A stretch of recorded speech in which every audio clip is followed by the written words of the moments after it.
More about John Warnock Hinkley, Jr. The Secret Service keeps tabs on 400 individuals it considers the most likely political assassins, but Hinkley's name was not on that list or among 25,000 other names of less probable presidential assailants.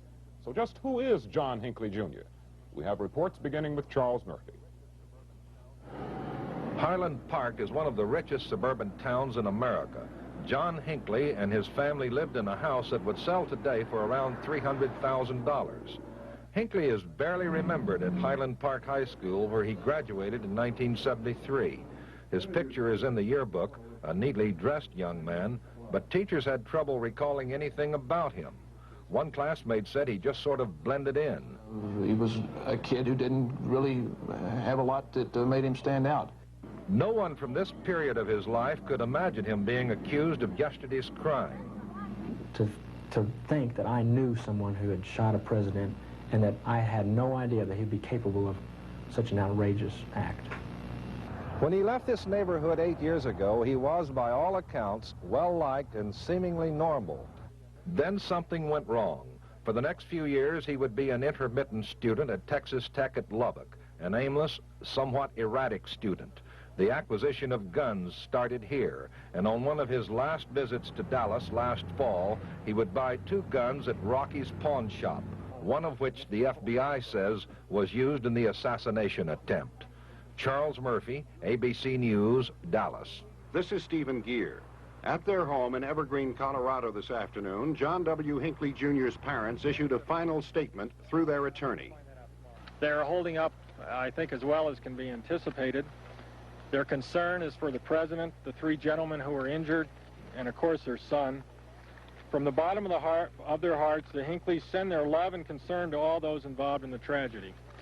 It is known that the suspect recently stayed for 16 days at this suburban Denver motel. A maid who lives at the motel remembers him as pleasant, polite, and clean-cut. I couldn't believe that the same young man that shot the people in Washington Day, besides the president, was the same young man that lived next door to me last week. This donut shop near the motel was visited by Hinkley, who reportedly waited for a phone call here each day, even though he had a phone in his motel room.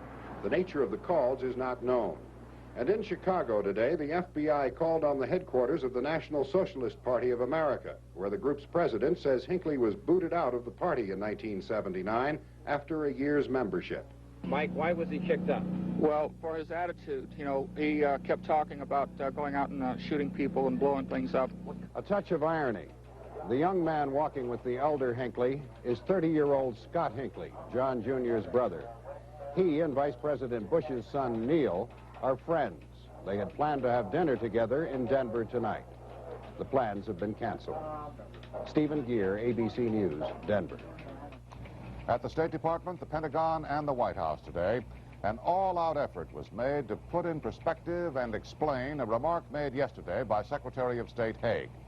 Appearing in the White House press room shortly after the president was shot, Haig asserted he was in control. That immediately renewed speculation of a grab for power by Haig. We have a report from diplomatic correspondent Barry Dunsmore. All senior government spokesmen met this morning at the White House, and the line went out that everyone was happy with the way the cabinet performed yesterday.